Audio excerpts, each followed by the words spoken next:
What's going on, everybody? It's your host, Ethan Smith of the Locked On Pirates podcast. And today we are going to be evaluating catchers and first baseman today on the Locked On Pirates podcast on our very first episode of the Locked On Pirates podcast on YouTube.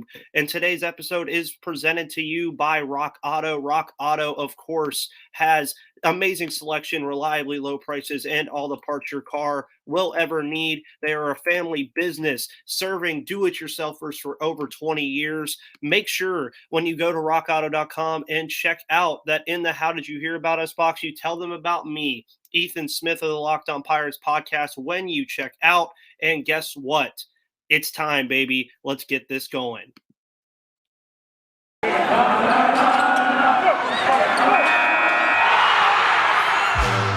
You are Locked On Pirates, your daily Pittsburgh Pirates podcast. Part of the Locked On Podcast Network, your team every day.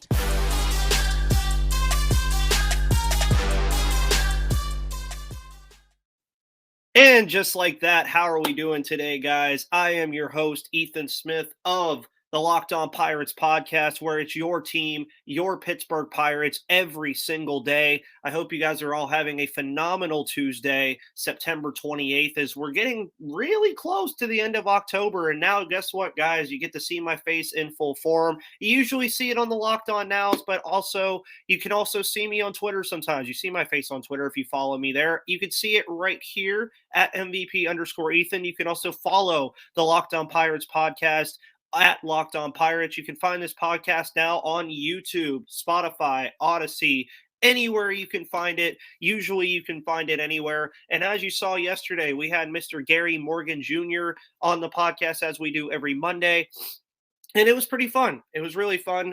We were evaluating the pitching staff today. We're going to do catchers, first baseman, and second baseman if we get into it, but we might push second base back to tomorrow. But getting right into it, the Pirates, of course, last night, if we're going to talk about whatever that game was, the Pirates lost 13-1 last night to the Cincinnati Reds. And thankfully, they don't have to go back to Great American Ballpark for the rest of the year because, they got outscored 98-29 in Cincinnati this year. So over the past 2 days in Pittsburgh, teams playing Cincinnati have not exactly had the greatest of luck, as you see the Steeler logo back there. I am a Pittsburgh super fan. You guys know about all that. This kind of feels like a new start again. I'm not even going to lie. This kind of feels like we're getting into it again.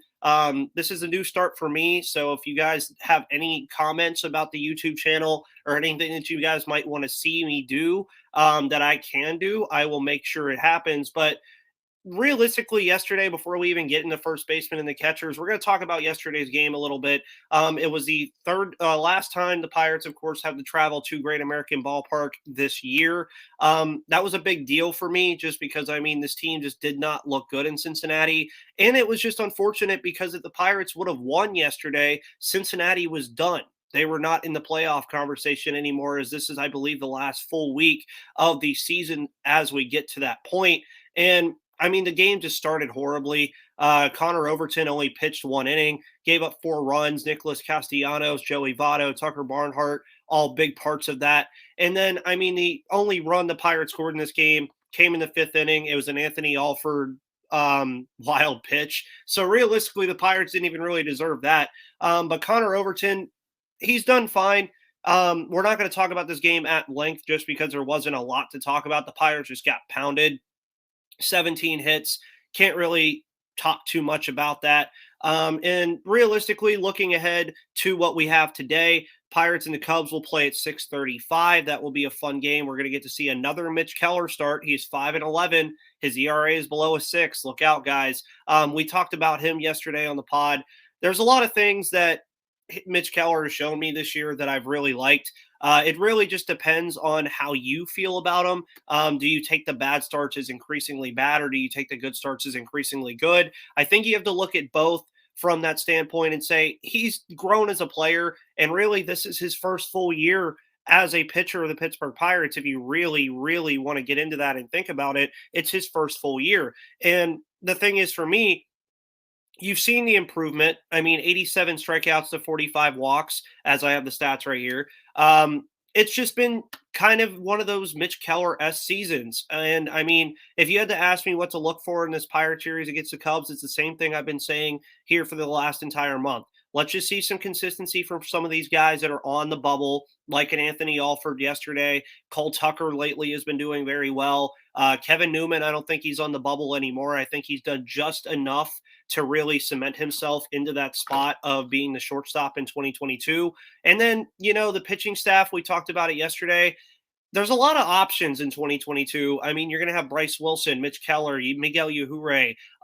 Max Kranick has even made a case to be that kind of guy as well. So you're really going to see a lot of different stuff go on at the same time here with this pitching staff, and we'll really see what ends up happening. It's just going to really depend on what the Pirates decide they want to do, what they really want to make happen. And if they do make it happen pitching wise, that's going to be a big part of that. And I want to see these pitchers do well against Chicago. Chicago, not having the greatest game or greatest run of things lately. They just lost 2 games in Minnesota. Of course, they lost 2 of 3 to the Brewers. So the Cubs have not been playing well. Pirates, of course, not been playing that well either. They've been playing better than the Cubs, I would say. So going into this series, they should definitely be ready. And this is in PNC Park. We are down, I believe, to the final 6 games. Yes, the final 6 games of the season, all in PNC Park. So if you're in Pittsburgh, unlike myself, you guys know I'm in Savannah, Georgia, make sure you go out to the games for the last 6 days. The only game that the Steelers don't play is on Sunday. So we're in the final stretch of the season. So make sure you go to all these games, support these young guys. It's the end of the year. You're not going to have Pirates baseball in PNC Park again for 5 months, I believe, if I can do my math. November, December, January, February, March, about 5 or 6 months. Yeah. So make sure you get out there. These games are going to be fun. I mean, the Reds are virtually out of the playoffs. The Cardinals would have to just have an insurmountable, straight 6 losses, and they might never lose again. And then, the Cubs, of course, have been out of the postseason about as long as the Pirates have as well. And, it's just going to be a fun little series between the Cubs and the Pirates. The last one was not very fun, if we remember. The Pirates just got swept in 4 games, lost 2 of those 4 games by 1 run, one of those games by 3 runs. So it's just realistically, if you're looking at the games from today until Thursday, just get ready for, some 2 bad teams playing each other that don't like each other. That's what I would say. And again, my 3 keys to victory in this series: hit the baseball well. Just hit the baseball well. It doesn't matter. It's Wrigley. You're in PNC Park. You're at home. Hit the baseball well. Make sure you hit it far. Hit it good. And guess what? The hits and the runs will come. That's just what I've always said with this team. They're not the greatest team. They don't have the greatest hitting, but if they hit the ball hard and well, it's going to go somewhere really good. Also, I want to see the bullpen improve a little bit. David Bednar, not sure if he's going to come back. He might not come back, but I want to see these starting pitchers give me 5 good innings. All I'm asking for is 5 good innings from you guys in these 3 games, and even in the last 3 against Cincinnati. Just give me 5 good innings of good, well-pitched baseball with limiting walks, limiting the mistakes, not throwing the ball right down the middle on a platter for Nicholas Castellanos, and make it happen. Make it happen. And third takeaway, lean on your good players. Ke'Bryan Hayes has been doing well. Brian Reynolds, even Yoshi Tsutsugo. I'd put him in that topic right now. Colin Marin. We're going to talk about those guys in the next segment here in a minute. And also, just lean on those guys. They're going to get you the runs that you want. They're going to get you the runs that you need. And you never know. It might happen. But today is a good time to let you know that today's episode is brought to you by Get Upside. Get Upside, of course, is an awesome little gas app. We all need gas. You all need gas. And my name, of course, is Ethan Smith. I've introduced myself about 4 times today, but you guys need to see me. You guys need to actually know who I am. And I have an incredible app for everyone who buys gas they need to know about. It's called Get Upside. My listeners are making 25 cents for every gallon of gas every time they fill up. Just download the free Get Upside app in the App Store and Google Play now. Use promo code BASEBALL for MLB and get a bonus 25 cents per gallon. on your first fill up. That's up to 50 cents cash back, guys. Don't pay full price at the pump anymore. Get cash back using Get Upside. Just download the app for free and use promo code BASEBALL to get up to 50 cents per gallon gas back on your first tank. Some people who drive a lot are making as much to $200 to $300 a month in cash back, and there's no catch. The cash gets added right back to your account. You can cash out anytime to your bank account, PayPal, or e-gift card / Amazon and other brands. Just download the free Get Upside app and use promo code BASEBALL and to get 50 cents per gallon cash back on your first tank. Now, moving into what we were going to do today, I've been doing my player evaluations for this week. We did pitchers yesterday. If you want to go hear that, that is on the I would have put it up on the YouTube channel, but we didn't record on YouTube yet. Today is the first day on YouTube.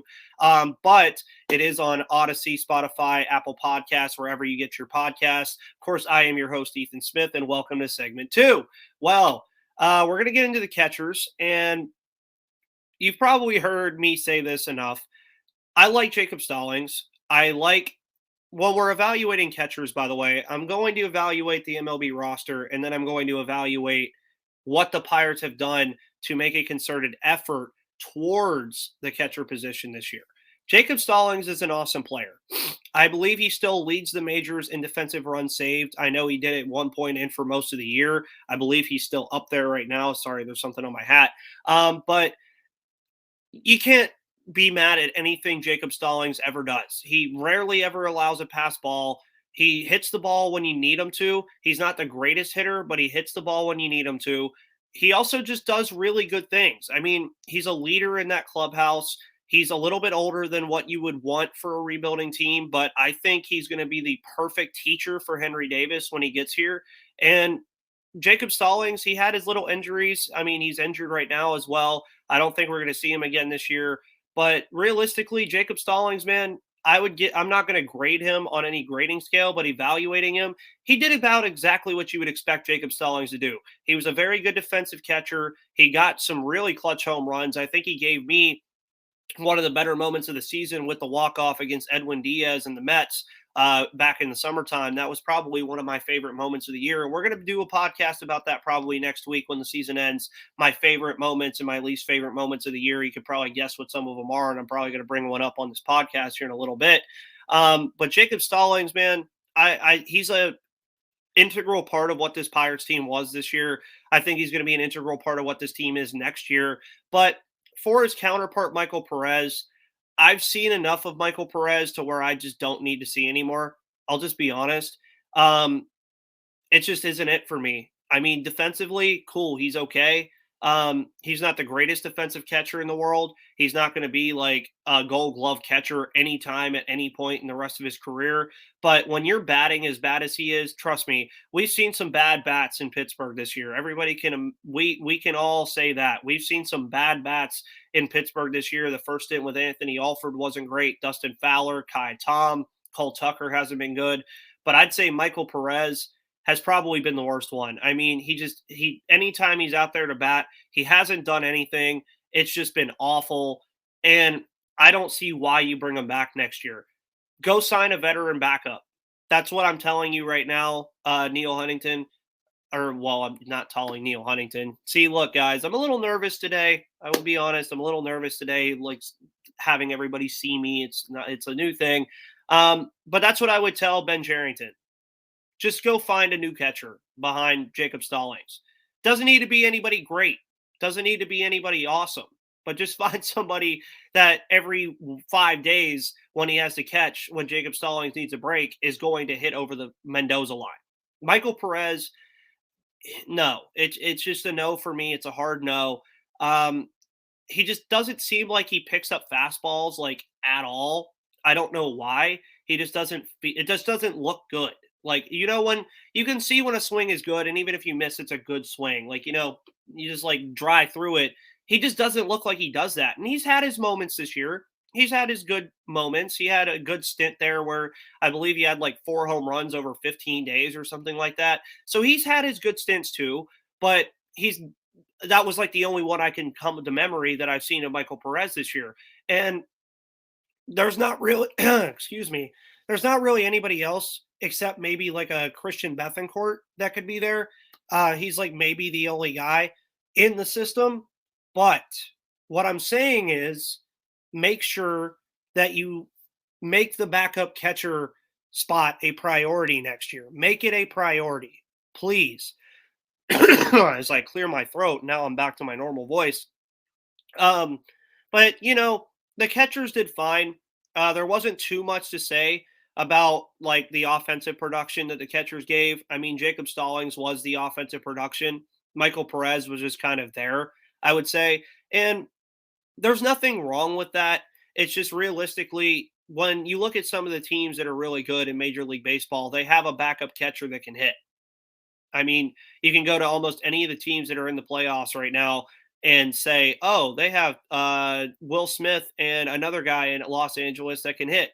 Like they had Kybert freaking Ruiz as a backup at one point. They just left him in AAA, and now he's a Washington National. And I was advocating for the Pirates to try to do everything they could do to try to get him when they traded Richard Rodriguez. But I've been very happy with Bryce Wilson. Bryce Wilson has done a phenomenal job. I can't be mad at that. And one thing that I'm looking for from Jacob Stallings, and if they bring in a backup catcher or start a young catcher next year, is teach these young guys how to pitch, man. Like Jacob Stallings, you notice the difference between him and Michael Perez. When Michael Perez is catching, these pitchers don't look good. When Mitch Keller is pitching to Jacob Stallings, he looks like a better pitcher. Same thing with Bryce Wilson. Same thing with Max Kranick. Even Cody Ponce in the bullpen, Chad Kuhl. They just look like different pitchers when they're pitching to Jacob Stallings. And there's nothing wrong with that. That just means Jacob Stallings is the better catcher of the two by a large margin. And if you had to say, oh, who are the top 5 players on the Pirates this year, Jacob Stallings is in that list easily. I wouldn't say he's the best player. The best player on this team all year has been Brian Reynolds. Brian Hayes may be up there too. And then after that, it gets a little shaky. You could probably throw Stallings at 3. But I liked what I saw from the catchers this year. There's not much you could really hate about it, I would say. Like, you can't really be like, oh, this is awful. Like, oh, I didn't like this at all. Like, no, like Jacob Stallings did a very good job. He's going to be an anchor for this team. I think he'll stay next year pretty simply just because they're not going to really have that many options. Like, you have Endy Rodriguez, you have Henry Davis and all them, but they do need their time to groom. But I would like to see Jacob Stallings be a teacher to those guys. And you know what else I want to teach you today, guys, is a lot of different stuff about Rock Auto. Rock Auto is, of course, the best place to get all the parts your car will ever need. With the ever-increasing numbers of makes and models, it's now impossible for your local chain auto parts store to stock all the parts that your car will need. Of course, sometimes your car messes up. You need gas or like a gas pump. You need carpet. You need all that good stuff. Rock Auto has been serving do-it-yourselfers for over 20 years. Save time and money when using Rock Auto. Why choose to spend 30 to 100% more for the same parts from an auto parts store or car dealership?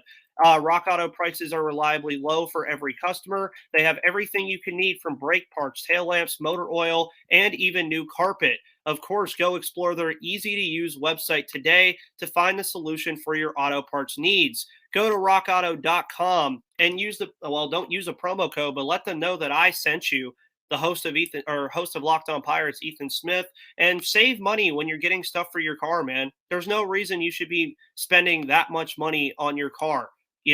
Don't spend too much money if you don't have to, but make sure you use this wonderful little promo code right here for betonline.ag. Betonline.ag is the best place to do all of your sports betting right now. Football is back.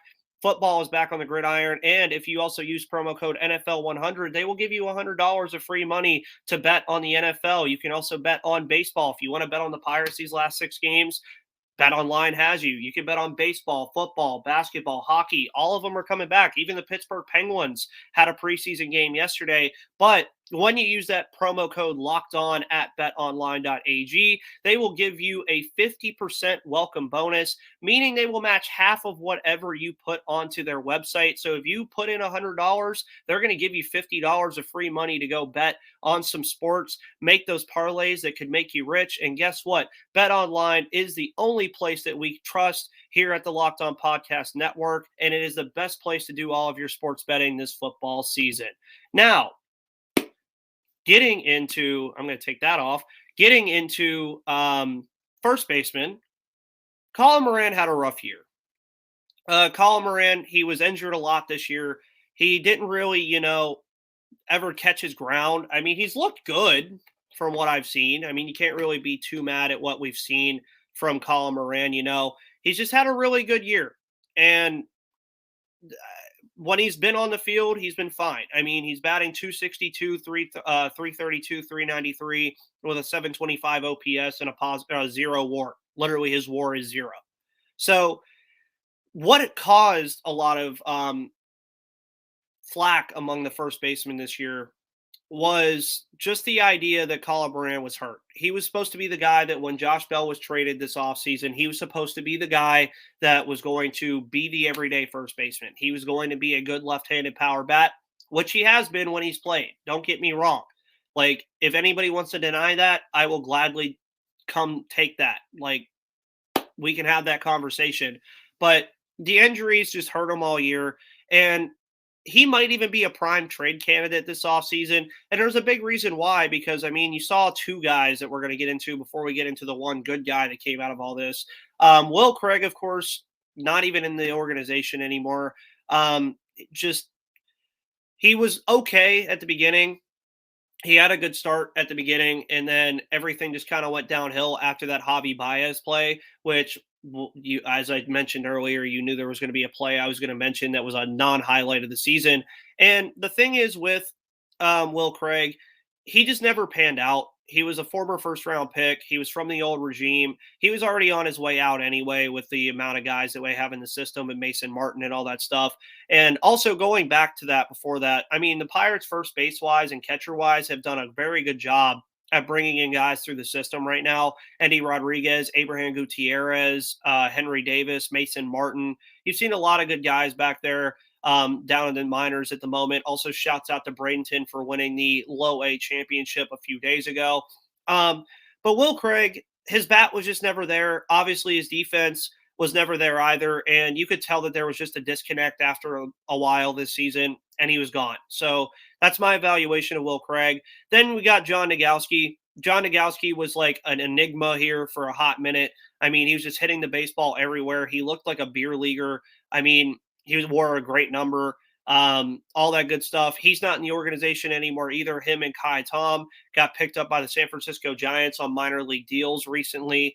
But Nagowski did a good job in Moran's absence. He was pretty sustainable. I mean, you look at what he was able to do. He batted 261, 325, 351 on the year with a 667 OPS and a zero WAR, much like Colin Marin. So he was basically Colin Marin without really the raw power. I mean, he had some home runs. I believe he only had one for the Pirates, but he was a good player. He was doing what he needed to do while Colin Marin was gone, and that's what I appreciated with him. Now, he didn't need to stay. It was kind of clear he was just more of like a guy that was going to be here for the short term. And then if we get into probably one of the hardest decisions of what the Pirates have to make this offseason, it's going to be Yoshi Tsutsugo. Yoshi Tsutsugo, of course, it's hard. I mean, if there's going to be no universal DH, that's a tough decision to make. I mean, Yoshi Tsutsugo, he's looked better in right field as of late. But since joining the Pirates, I mean, he's 290, 364, 598 with a 962 OPS, a positive WAR. I mean, you look at his home run numbers as we scroll over: 8 home runs, 24 RBIs, and 111 at-bats. That's good for me. I would take that. And I've liked him in right field a little bit. I've liked what I've seen at first base a lot more. I mean, his defense can get better, but he's much more of a DH style guy. That's what we saw him do in Tampa Bay. As when we had Kevin Wise on last week, we talked about Yoshi Tsutsugo and the Rays Pirates connection. But the reason I say it's going to be such a tough decision is because maybe you do trade Colin Marin. Maybe you add some more prospects. At that point, Yoshi Tsutsugo would probably be the starting first baseman. But if you hold on to Colin Marin, there's a lot of 40-man spots that have to be given out this offseason, as the offseason's in a week. The offseason starts for the Pirates in a week, and they have a lot of decisions to make. And Yoshi Tsutsugo is going to probably be one of those bigger decisions for a big reason. I mean, He's looked very good. He's given the Pirates something they haven't had this year, which is a power dynamic. Really, the only guy that's given it to you is Brian Reynolds this year. And Yoshi Tsutsugo over these last 6 games, if he hits 2 home runs, he has 10 home runs as a Pittsburgh Pirate. I mean, that's good. That's great for me. The only thing I would like him to fix is he strikes out a lot, and I would like him to be a little bit more disciplined at the plate. I would like to see those kind of things. But other than that, I think he's done a phenomenal job. You can't really get mad at him too bad about it. As long as he can fix the defense and stuff, I think he's deserving of a 40-man roster spot. And looking at the catchers and the first baseman, I'd say the 3 people that you easily will say out of the people I named that should be back are Jacob Stallings, Colin Marin, and Yoshi Tsutsugo. Maybe they, and again, I said go out and sign a backup catcher. They should definitely prioritize that. We're going to get into what they should do in the offseason a lot in between these evaluations. And one of the things I think they should do, as mentioned, get a backup catcher that's going to be a spark plug when he comes in to hit. First base wise, if you don't bring back Tsutsugo, I think you should at least bring in a veteran behind Colin Marin, or at that point just trade him and do something. Maybe even play Michael Chavis at first base behind Colin Marin with the logjam that you have in the middle infield at the moment. And that's going to be a fun episode tomorrow with the middle infield. We're going to really enjoy that, talking about a lot of those guys. But outside of that too, make sure you get another corner outfielder. Ben Gamble has cemented himself as the starting left fielder next year. Brian Reynolds has cemented himself as a starting center fielder, but you need a right fielder. Even maybe move Gamble to right field if you want to, if you find a guy that only wants to play left field. So the offseason is going to be very interesting, but the catchers and first baseman, pretty set in stone as long as Yoshi Tsutsugo comes back. And really all you'd be looking for is a backup catcher at that point, which I'm really for, honestly. I mean, get one. I don't know exactly who's there yet, but I'll definitely research it and talk about it on Twitter. But guys, it's YouTube time. We're on YouTube, guys. Thank you so much for tuning in today. I am your host, Ethan Smith, who does the most. You can follow me on Twitter at MVP_Ethan. I keep pointing over here, but I forget it's opposite day, so I got to point over here. You can also follow the podcast on Twitter at Locked On Pirates. We're so close to 700 followers that you can almost taste it. Also, it's the last couple days of the regular season. I'm going to be hitting stuff hard with these final 6 games, all that good stuff. You can follow this podcast on Odyssey, Spotify, Apple Podcasts, wherever you get your podcasts. And now come follow it on YouTube. I will be posting this link on YouTube or on Twitter today, so you guys can hop over to this YouTube channel and find everything that you need to see. Guys, thank you so much. It's a new era of Locked On Pirates. My first year is almost done. Thank you all for tuning in. And guess what? I will see you on the flip side.